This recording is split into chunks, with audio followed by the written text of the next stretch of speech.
One of the things that I want our hitters to be really good at is categorizing pitchers into one of three categories: early timing guys, late timing guys, and mixed timing guys.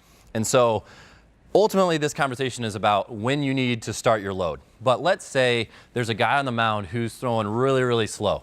So his fastball exists under hitting speed, meaning it's uncomfortably slow, or maybe he throws a ton of off-speed stuff, and he's far more likely to get you out over your front foot than he is to beat you with a fastball.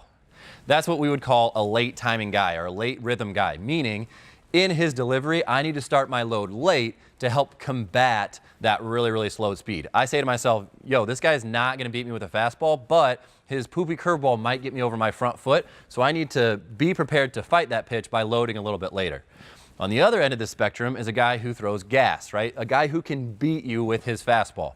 Maybe he doesn't have a super good second pitch, or it's a wild second pitch, so you know you're gonna be sitting dead red.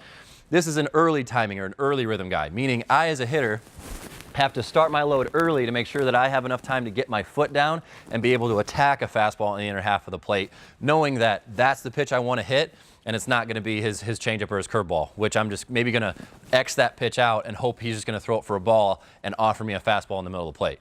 And then, unfortunately, there are guys that exist somewhere in the middle, right? So they throw hard enough that they can beat with their fastball, but they have a really good second pitch, maybe a good second and third pitch, and obviously these guys are trouble, right? Because they can get you out with a fastball or with an off-speed pitch. So these are mixed timing guys, which means we need to start our load somewhere in the middle, where I'm gonna, if I see fastball, I'm gonna think about driving his fastball to the opposite center gap. And if I see anything off-speed, I'm gonna think about driving this pitch to the pull side gap. And the reason, and this is almost opposite of what you might think, but the reason is a fastball is meant to get by me. So if I think about pulling a fastball, that's problematic, because in order to pull a ball, I have to get out in front.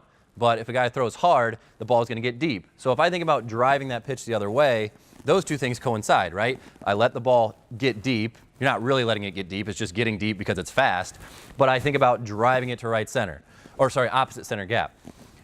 As opposed to an off-speed pitch like a curveball or a slider, I don't want to think about letting those pitches get deep because they're already going to get me out over my front foot if I do that. So on the off-speed stuff, I think about driving that stuff pull side.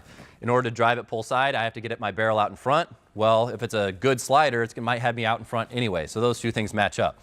So again, all that, you figure all that out based over the course of a game and the feedback you get from the hitters who've gone before you and from being in the on-deck circle and watching the guy throw. Is this fastball look like it's getting on our hitters? He's an early timing guy. Is this guy throwing poop? He's throwing really slow. He's a late timing guy. And if he can do both, if he can throw hard and he's got a hammer and he's got a good changeup, that's a mixed timing guy. I have to exist somewhere in the middle. I have to think about driving fastballs opposite way and then pulling his off-speed stuff.